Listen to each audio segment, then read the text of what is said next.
Bonsoir, je suis ravi de vous retrouver pour une nouvelle émission Le Micro du Soir. Aujourd'hui, nous accueillons un Français connu notamment des fines bouches. Il s'agit de Philippe Dupré qui, avec sa femme Vanessa, tient le restaurant ici et là à Bucarest. Cela fait un petit moment que nous avions envie d'interviewer Philippe Dupré. Personnellement, j'ai toujours apprécié la passion qui le guide dans son métier. Très jeune, Philippe Dupré travaille le week-end à la boucherie-charcuterie de Chénelette, commune du Rhône, là où il est né, avant de se former à l'école hôtelière de Dardilly à Lyon. Sa carrière débutera ensuite au restaurant Le Passage, aux côtés du chef étoilé Daniel Ancel, avant de rejoindre l'équipe du charismatique Michel Barthaud, rue Messières, toujours à Lyon. Mais le goût du voyage est très présent chez Philippe Dupré. Il partira notamment aux Antilles, à Saint-Barthélemy, où durant 3 ans, il travaillera dans un sublime hôtel qui surplombe la mer, l'Eden Rock. Philippe Dupré, bonsoir. Bonsoir Laurent. Merci d'être avec nous ce soir. La question que je pose toujours aux étrangers, aux Français qui sont depuis quelques années à Bucarest, en Roumanie, comment vous êtes arrivé? Je disais dans mon introduction que vous étiez parti aux Antilles à un moment donné. Ce que j'ai oublié de dire, c'est que vous avez ensuite, avec votre femme Vanessa, ouvert un restaurant en France. Donc ça, c'était C'est juste avant ça, ouais. d'arriver en Ouais. Roumanie. Hein. Ouais. Il y a eu les Antilles, un petit peu l'Angleterre, le Pays de Galles, plus exactement. Ensuite, un restaurant, ouais, dans le nord lyonnais. Mhm. Euh, Ça a duré combien de temps? Ça a duré 7 ans. Ah oui. Voilà. Et effectivement, envie de repartir. Et ça, et comment la Roumanie? Alors la Roumanie, parce que voilà, des enfants en bas âge, je voulais pas partir trop loin, pas trop de décalage horaire, des voyages faciles. Donc l'Europe. Donc l'Europe, ouais. Enfin, c'était Europe ou Afrique du Nord. Finalement, ça a été Bucarest. C'était Bucarest ou Marrakech. Ah oui. Ouais. Mais pourquoi Bucarest et pas Et pourquoi Prague Bucarest? ou, Parce ouais. que j'ai eu un feeling plus sympa sur Des gens qui Bucarest. vous en avaient parlé ou? Aussi, ouais, d'amis et notamment d'anciens clients du Ah, restaurant que j'avais en d'accord. France qui avaient des contacts et Donc qui par travaillaient bribes, aussi. vous aviez entendu parler de C'est ça, Bucarest. on en parlait pas mal à cette Voilà, époque-là. voilà. Ouais, C'est un ouais. pays, Il y avait voilà. il y a 15 ans, il y avait beaucoup de Rhône-Alpins qui venaient s'installer, qui venaient Donc ça, c'est une. ouais, créer Ouais, des boîtes en Roumanie. ouais. Ouais. Donc vous aviez Société. déjà quelques impressions obtenues de clients qui étaient déjà Ouais, venus à Bucarest. voilà. D'accord, d'accord. Et donc vous êtes arrivé, donc vous avez pris la famille, les bagages et vous êtes arrivé quand exactement? Ouais, il a fallu un petit peu de temps, ouais, 2007. 2007. 2007. Mhm. Il a fallu un petit peu de temps, Avec une mais opportunité de travail ou comment ça s'est pas du fait? tout. Non, l'idée c'était d'ouvrir un restaurant. Ah oui, donc Ouais, un petit peu difficile au début parce que les locaux en centre-ville étaient très prisés. Voilà, ça c'était quel est... on était juste avant la crise de 2009. D'accord. Ouais, voilà. Et ça s'est fait.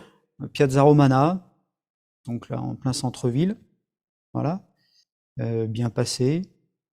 Ouverture difficile.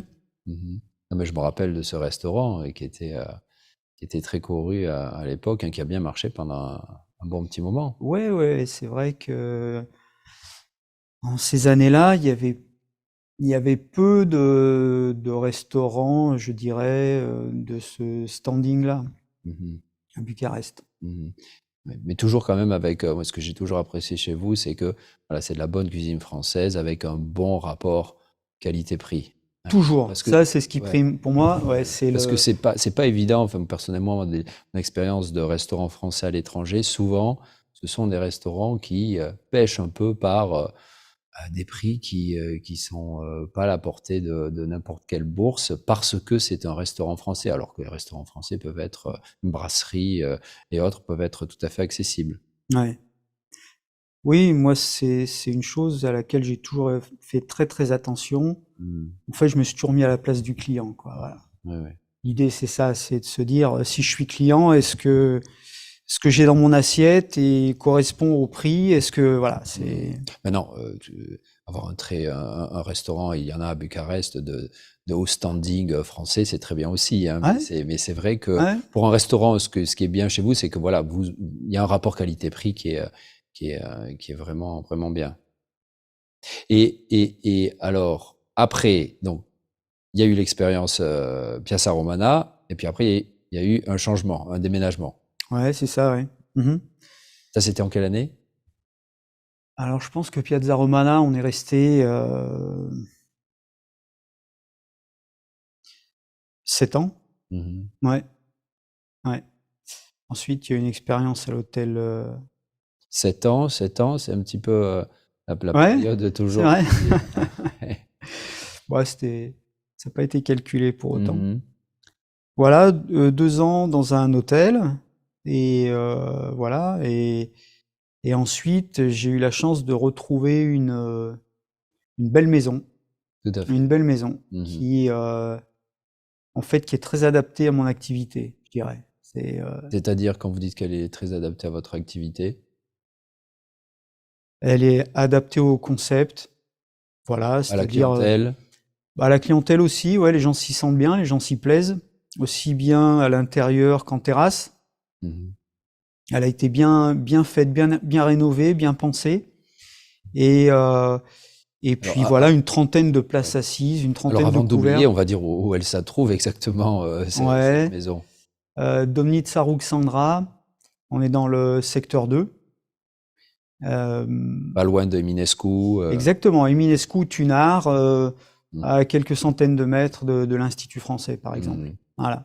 Ouais.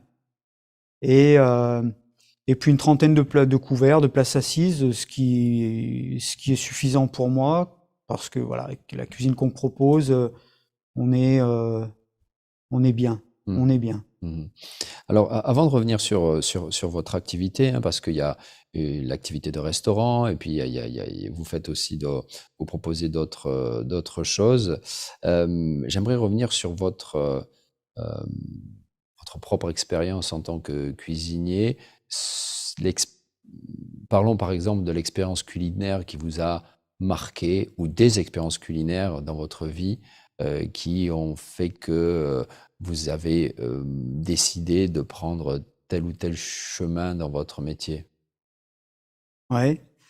Alors, Il y en a eu plusieurs, je suppose, ou, ou une qui ouais, il vous y a a eu vraiment des marqué. moments, il y a eu des moments importants au début. Au début. Moi, j'étais, Donc quand vous avez commencé votre carrière, ouais, ouais. ouais, j'étais très orienté vers le top de la gastronomie. J'étais très, il y a Oui, des Daniel chefs, Ancel il y a était un chef étoilé, hein, d'ailleurs. Ouais, ouais. Daniel Ancel, ouais, ouais. Et tout Quand je court suis allé peut-être, je sais chez, pas. Ouais, ouais. quand je suis arrivé, en fait, quand je suis allé chez Daniel Ancel, j'avais postulé chez Pierre Gagnère, qui à l'époque était à Saint-Étienne, et c'est chez lui que je voulais travailler. Mais n'ayant pas de place pour moi, il a quand même renvoyé mon CV chez son ami Daniel Ancel. Et c'est là que j'ai commencé à travailler chez Daniel Ancel, le top des produits. Le C'est-à-dire, top des produits, ouais. ça veut dire, qu'est-ce que ça veut dire? Vous avez travaillé le top des Que produits. c'était un chef qui travaillait sans compter. On avait les meilleurs produits qui D'accord. existaient. C'était exceptionnel. Grand souvenir. J'étais j'étais pressé d'arriver au travail le matin pour Ah ouais, pour travailler ces les produits. arrivages de poissons, c'était exceptionnel. Et pourtant, on était à Lyon, on n'était pas au bord de la mer, mais le mardi et vendredi, on avait nos arrivages de poissons, c'était exceptionnel. Ouais, ouais. Je m'en souviens encore. Et Ouais. ça, c'est Et des produits ouais. d'ailleurs qui n'existent plus aujourd'hui. Hein. D'accord. Des calibres de langoustines monstrueuses, des turbos qui tenaient pas dans les caisses. Enfin, c'était impressionnant. Ouais, c'était un grand, grand souvenir. Mm. Et sa façon de cuisiner, c'était en termes de présentation, de Lui, il goût, était c'était plutôt plutôt traditionnel ou c'était un Vosgien, hein, donc c'était plutôt cuisine du terroir. D'accord. Voilà, à la recherche du côté gustatif. Voilà, surtout, il était Et des surtout. belles proportions. Ouais, Hein, des beaux produits simplement cuisinés. C'était pas de nouvelle cuisine alors. Non, Hein, d'accord. non. Ce que faisait à l'époque Pierre Gagnère. Qui était C'était deux cuisines complètement différentes. Complètement différentes. Ouais. D'accord. Mais deux personnages qui s'appréciaient beaucoup. Et, voilà. D'ailleurs, on le ressent. Enfin, quand on va chez vous, à ici et là, on sent qu'il y a évidemment un travail esthétique de l'assiette, mais on sent que vous voulez mettre en valeur le produit en lui-même et pas trop le transformer en fait. Ouais, c'est ça. Ouais. Ça, c'est ce qu'on. Ouais. C'est qu'on. Ça va. Ça a redonné du goût aux produits, les mettre en valeur d'une manière assez simple. Ouais. Et alors, tout ce qui est. Je pense à la cuisine moléculaire, par exemple. Est-ce que c'est quelque chose qui vous a attiré à un moment donné ou qui vous intéresse pas? Ouais, j'ai fait un petit peu pour m'initier, pour connaître, pour pouvoir en parler. Ouais. Ça m'est arrivé d'en faire, mais c'est pas mon centre d'intérêt dans ma cuisine. Et puis c'est un univers complètement à part, quoi. Oui, c'est différent. C'est différent. Différent. Bah, faire uniquement ça, effectivement, il y a quelques restaurateurs qui s'en sont fait. Ouais, vous pensez à El Bulli en Espagne. Ouais, par exemple. Par exemple. Ouais.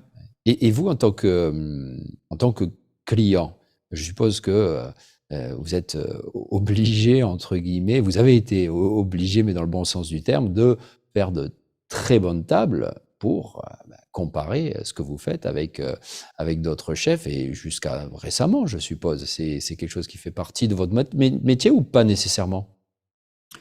D'aller découvrir des bonnes tables. Ouais, bien sûr, ouais. Est-ce que par exemple, dans l'année, vous vous obligez à faire une bonne table pour comparer un petit peu? Ouais, j'essaye. Bon, c'est aussi un budget, je suppose, mais bon. Ouais, je le faisais plus quand j'étais en France, on va dire. Ouais. Et là, quand vous retournez, parce que vous retournez de temps en temps en France, ouais, le retour en France, ça veut dire on va faire une bonne table. Pas systématiquement. Ouais, le temps presse à chaque fois, c'est pas facile, mais voilà, j'avais un. Il y a quelques adresses. J'avais un confrère pas loin de chez moi quand j'avais le restaurant en France. Effectivement, le dimanche soir, on allait régulièrement se faire une bonne table chez lui. Voilà. Mais une bonne table, c'est pas nécessairement un restaurant gastronomique. Pas nécessairement. On fait des belles découvertes parfois. Oui, dans des restaurants sans pour autant.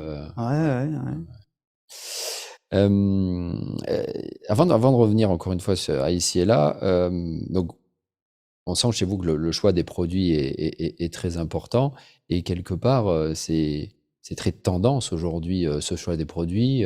La cuisine doit aller de pair avec un souci pour la santé des gens, un souci pour l'environnement, pour des fournisseurs qui sont peut-être plus locaux qu'avant. On va essayer de travailler en circuit court. Est-ce que ça, c'est quelque chose qui est pour vous important, de travailler avec des produits sains, non seulement sains, mais aussi des produits qui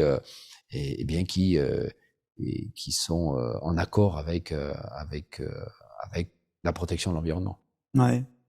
Ouais, bien sûr. Bien sûr, on essaye d'aller le plus possible dans ce sens-là.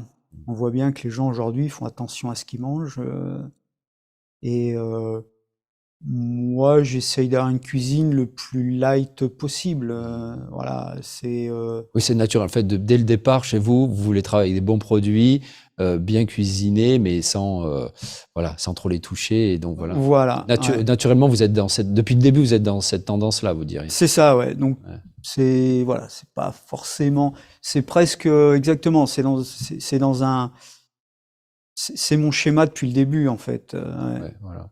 Il n'y a pas, d'un autre côté, si je me rappelle bien, il y a des plats qui sont complètement, je pense aux plats végétariens, mais il n'y a pas un menu végétarien et un menu. C'est quelques plats. On peut parfaitement manger chez vous, mais en mangeant sans manger de viande ou de poisson. C'est ça. Bien sûr. En fait, c'est intégré. Vous avez déjà intégré ce genre de. Mmh. Après, les circuits courts, autant que possible. Donc, Autant que et possible. puis c'est moins cher. Enfin, c'est moins cher. Ça dépend. C'est pas nécessairement moins cher le circuit Pas court pour forcément, vous. non, Ouais. Avoir un mais fournisseur local, c'est pas nécessairement. Mais vous essayez, ouais.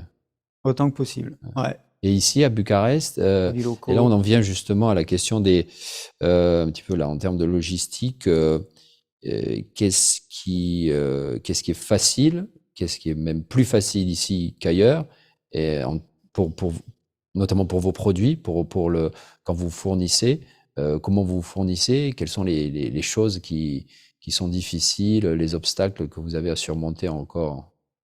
Ouais. La chaîne du froid, je pense, par exemple. Je dirais que globalement, il y a peut-être un manque de diversité au niveau des produits. Mmh. Ça, on est obligé il faut l'admettre. Que ce soit au niveau des légumes, au niveau de la viande, de la marée aussi. Voilà, c'est un petit peu D'ailleurs, j'ai été étonné dernièrement. J'ai appris que on avait interviewé, si je me rappelle bien, relativement récemment, un expert en agriculture qui disait que pour les fruits et légumes, la Roumanie était obligée d'importer Ouais. davantage que d'exporter. Ouais. Ça m'a assez étonné. Je pensais que la Roumanie était assez pourvue à ce niveau-là, mais non, la Roumanie importe surtout ses fruits et légumes. Donc, Même en fruits et légumes, mmh. ouais. Voilà, sur la volaille, par exemple, c'est pauvre, très très pauvre. Le porc, ça va. Le porc, oui, bien qu'il y a aussi de l'import, hein, mais Mhm. ouais. D'accord. Voilà, sur Et les le- et le- légumes, si on travaille un artichaut, de l'endive, des choses comme ça, on est obligé de travailler sur de l'import. ouais, ouais. Ouais. Et avec le poisson, vous faites Donc comment? on se fait aider. Le poisson, alors sur les poissons d'eau douce, moi je travaille un petit peu le brochet, le cendre, ces choses-là, on arrive à les trouver. C'est de l'import. Un petit peu difficilement. Non, non, Ah bon? ici, D'accord. localement. D'accord. Ouais. Ouais. Mais c'est pas des grosses quantités. Bon voilà, sur des marchés, on arrive à trouver. Ouais. Et moi, j'ai été étonné sur le littoral, notamment roumain, de manger souvent du turbo. Alors, Ouais. d'ailleurs, c'est une C'est le question. turbo de la mer Noire. Alors, voilà, Ouais. c'est une question qui me vient et je suis content de vous la poser parce que ça a toujours été une interrogation. C'est bien le turbo de la mer Noire. Ouais, ouais. Donc, et vous l'utilisez? En ce moment, non, j'utilise pas de turbo, Parce mais qu'il a l'air d'être en profusion. Enfin, moi, chaque fois que je suis ouais, allé en mer Noire, il y avait le il y a le turbo. turbo. Ouais, ouais. Donc, vous confirmez que c'est bien un turbo de la mer Noire. C'est un turbo là. D'accord. Et vous le trouvez comment? Oh, facilement. Non, mais en termes de goût. Ah, il est intéressant. Il est intéressant. Ouais. Intéressant. Ouais, ouais. J'en ai pas utilisé beaucoup, à vrai dire. Ouais. D'accord. Mais on le voit facilement sur les étals, c'est sûr. Mmh. Et, et là où, malgré votre expérience maintenant de plusieurs années à Bucarest, là où, mis à part les produits qui sont difficiles à obtenir, là où, en termes de, parce que c'est toute une logistique de gérer un restaurant, où ça coince encore, où vous vous sentez limité dans votre travail, précisément parce qu'on est ici, vous êtes ici. Personnel peut-être? Alors, Hein? au niveau du Alors, personnel, ouais, bien hein, sûr, mais je crois que c'est pas lié à la Roumanie. Hein. d'accord. Mhm. Non. Il y a sûrement un manque de... Parce qu'en France aussi, aujourd'hui, il y a beaucoup de problèmes de personnel, de manque de personnel. Ouais. La petite différence, c'est qu'il y a quand même un petit manque de formation, voilà. Mhm. Donc moi, Il y a une école d'ailleurs de restauration hôtelière en Roumanie? il y a des écoles de formation Oui, il y a maintenant. des écoles de Ouais, formation. ouais. D'accord. Mais Et vous avez... voilà, donc moi, quand Ouais. j'embauche par exemple un cuisinier, je lui demande pas ce qu'il sait faire parce que tout ce qu'il a appris, c'est pas que ça me sert pas dans ma cuisine, c'est parce que s'il a appris ces choses-là, c'est qu'il a appris à travailler. Mais après, sur ce que moi je vais lui demander, ça va être 80% de ce que je vais lui demander sont des choses qu'il a jamais faites. Donc voilà, et je lui en veux pas pour ça. Je lui demande pas d'être productif dès le premier jour à la première semaine. Moi, quand j'embauche un cuisinier, je lui demande d'ouvrir les yeux et d'apprendre ce que j'ai à lui apprendre. Et précisément, être formateur, que ce soit dans ces écoles ou de façon indépendante, ça vous a éventuellement traversé l'esprit? Vous faites des formations de temps en temps ou c'est pas ce qui ça vous Non, ça intéresse m'est pas? arrivé de donner des cours de cuisine, Ah, ouais. mais ça, voilà, c'est pas.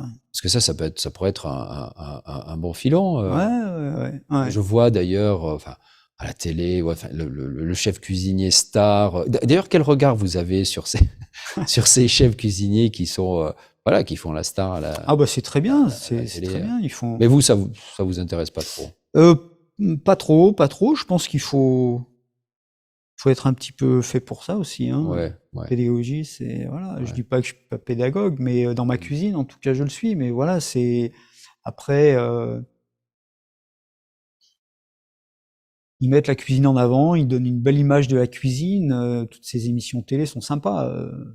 Ouais, ouais. C'est très divertissant et puis ça donne une belle image Oui, de la profession. de la profession. Donc Ouais, c'est plutôt positif. ouais, ouais. Et pourquoi la Roumanie est un pays qui, par rapport à d'autres, permet de faire une cuisine supérieure? C'est-à-dire pourquoi il y a des produits ou pourquoi, au-delà des produits, il y a des choses ou quelque chose qui fait que la Roumanie est particulièrement intéressante pour faire de la cuisine que vous aimez ou une autre cuisine? Quels sont les points vraiment positifs Je en sais pas. Roumanie? Euh, On va dire peut-être, on va dire quand même certains produits. Quand vous Qu'est-ce que je parlez pourrais dire? Ouais, peut-être, ouais. top des produits, il y a quand même euh, je reviens au porc, mais je Mhm. pense que, enfin, il y a une qualité, non, je suppose, du porc en Roumanie. Alors, c'est vrai que, ouais, Il n'y a pas que le porc, hein, je veux pas. ouais, mais Mais si on commence avec le porc, effectivement, il est, il a une certaine qualité dans le sens où il est goûteux. On retrouve un produit qui a vraiment du goût, hmm, voilà, les tomates, il y a quelques produits aussi, quelques légumes. Euh, je pense que il n'y a pas grand-chose en fait. ouais. Ça faut pas le dire, hein. Ne vous inquiétez pas, ça reste entre nous. Et, euh, et ce qui est et ce qui accompagne la nourriture et qui est très important dans un restaurant, les vins. Là, comment vous procédez? Et là, pour le coup, il y a une originalité en Roumanie. Ouais, Et il y a eu de vrais progrès, si je puis ouais, ouais, me c'est vrai, dire, qu'il y a eu de vrais progrès en Roumanie à ce niveau-là. Déjà, le c'est vin vrai. était bon, mais là, Même ces dernières années, il y a si je vraiment. regarde depuis 15 ans que je suis là, Mm, il y a un nombre considérable de caves qui se sont mm. ouvertes. Puis des cépages Ah, bien sûr. originels. Euh, Une belle mise en valeur mm. du, ré- du- des régions viticoles ici en Roumanie. Mais par contre, là, Moi, oui, pardon, excusez-moi. excuse-moi, Allez-y. je, j'ai quand même au menu une majorité de vins français, même si on néglige pas les vins roumains, il y a bien sûr, hein, mais en général, les gens veulent goûter des vins roumains. D'accord. Ouais, Donc, même si des vins des français, Français, pardon. français, oui, Ouais, voilà, voilà, d'accord. ouais. Donc j'ai une majorité de références en vin roumain, en vin français, pardon, je Ouais, vais pas y ouais. arriver. Et, euh, et voilà, et on essaye d'avoir quelques bonnes références, les meilleures en vin roumain aussi, ouais. Mm. Ouais. Sachant que les Roumains sont plus consommateurs de vin blanc que les Français.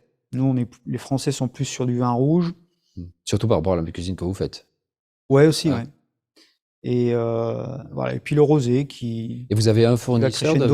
de vin français? Vous travaillez avec plusieurs distributeurs pour les vins français? Ça J'ai vient de, enfin, vous avez un contact qui est en France ou alors une une société ici société en Roumanie, ouais. qui est en Roumanie et qui importe du vin Voilà. français et donc c'est avec eux une seule société en fait. Vous travaillez Ex avec une seule Number société. Wine, D'accord, d'accord, très bien, on la cite. pour pas le citer. Oui, oui, voilà. Et j'ai souvent entendu dire que je suis loin d'être un expert en la matière, mais que le vin roumain, que le rapport qualité-prix était pas encore là, quoi. Qu'il y avait quand même des Mhm. prix de vin roumain qui étaient un peu élevés. Ça vient aussi du fait par exemple, par rapport à la France ou à l'Espagne, l'Italie, il y a une production qui est moindre. Donc évidemment, c'est un produit qui reste, non pas de luxe, mais enfin, il y a moins de diversité, il y a moins de produits, donc les prix sont peut-être un peu trop élevés par rapport à la qualité, mais ça, c'est peut-être pas très objectif de dire ça, je sais pas. Ouais, c'est toujours difficile d'être, de comprendre pourquoi, et Oui. puis d'être objectif sur la qualité d'un vin plus qu'un autre. Vous, d'après vous, il y a des prix qui sont parfois un peu exagérés. Le marché est pas stabilisé à ce niveau-là. Ouais, je pense que, enfin, que je dis toujours, nous en France, on a des références depuis toujours sur les qualités par rapport aux régions, par rapport aux millésimes, etc. On a une grosse base de données et on a de vraies références. Mm. Peut-être qu'ici, justement, comme on vient de dire, le, On est au début. les différentes régions viticoles sont en pleine croissance et il y a peut-être un manque de références, Mhm. justement, pour pouvoir mettre des prix sur les produits, je dirais. Mhm. Et si vous deviez citer des vins roumains peut-être pas des vins, enfin les cépages que vous appréciez ou des vins que vous appréciez, vous avez vos préférés? Moi, d'une manière générale, je suis très pinot noir. Pinot Ok. noir, hein, d'accord. Mais ici en Roumanie, on a un cépage typique. Feteasca Negra, Fesca évidemment. Negra, ouais, le Ouais. Fesca Negra. Vous aimez? Ouais, très simple. Oui, oui, j'aime bien. Ouais. Et je suppose que c'est un cépage qui s'accommode particulièrement bien avec certains plats, non? Le Feteasca Negra. Est-ce que vous diriez que c'est un vin qui, plus que peut-être un autre vin français, va aller très bien avec, je ne sais pas, avec une côtelette de bœuf ou je ne sais pas? Ou pas nécessairement. Euh, bon, oui, avec les viandes en général, hein, on va pas se. Hmm. euh, Il y a un autre cépage que vous aimez bien, en blanc ou en rouge? Alors moi, Blanc, vous aimez pas? je suis pas très blanc, mais si vous me demandez, je suis plutôt Sauvignon. Ouais. Plutôt Sauvignon. Ouais. Plutôt Sauvignon que Chardonnay. Ouais. D'accord. Ouais. D'accord. Uhum. Et alors, on va maintenant revenir sur votre restaurant parce que ça, je ne voudrais pas oublier de dire que il y a le restaurant et il y a, comme beaucoup de restaurants le font, vous avez aussi une activité de restauration à domicile. Enfin, restauration, vous permettez, vous avez des commandes qui peuvent se faire depuis votre restaurant pour Ouais.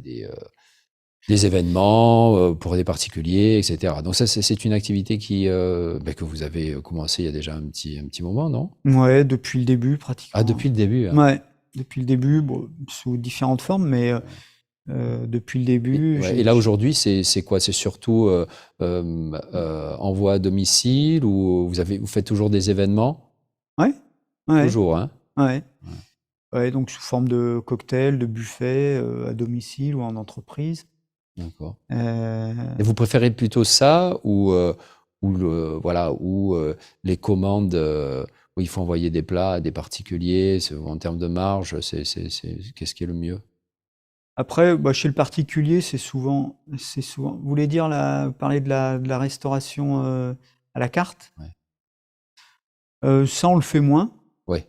On le fait moins. On le fait plus sur j'ai des clients qui ont une table de 8 ou 10 personnes, Oui, ils veulent qu'on voilà. leur organise un Puis ce truc. que vous Voilà, faites, c'est c'est plutôt ça. davantage, oui, parce qu'il faut que ce soit quand même à température. Enfin, il y a des Aussi, ouais. choses qui peuvent pas s'envoyer, quoi. Alors voilà, un petit peu de chef à domicile aussi, au coup par coup. Ah oui, vous allez chez les gens. Et Ça m'arrive. Ah oui. Ouais. Mais ça pour des soirées assez Ouais, en assez général, exceptionnelles. c'est des clients, que j'ai au restaurant qui me demandent ça de temps en temps. Ah d'accord, ah ça je ne savais pas. Donc Ouais. on peut se «payer» entre guillemets Philippe Dupré chez soi. Donc il prend le contrôle de la cuisine. Comment ça se passe Ouais, c'est ça, exactement? ouais, ouais. Hein, Ouais, vous arrivez, imaginons, vous avez un dîner pour 10 personnes chez quelqu'un. Vous arrivez à quelle heure? Vous commandez, enfin, je ne sais pas comment ça se passe. Ouais, il y a un menu qui est préétabli, Ouais, voilà. Et moi, j'arrive chez le client avec des produits semi-finis, semi-préparés. Et en général, voilà, il y a une petite partie cuisine, cuisson, ouais, et c'est surtout après de l'assemblage, de du montage dans l'assemblage. les Et vous assiettes. demandez s'il y a telle ou telle casserole, si, parce que vous Ah, ramenez toujours tous vos ustensiles. j'essaye d'avoir le plus d'infos Ah bah possible. oui, Ouais, ouais, ah ouais. ouais, d'accord. En général, les gens sont contents de me voir travailler dans leur cuisine, dans leur Ouais, casserole et ouais.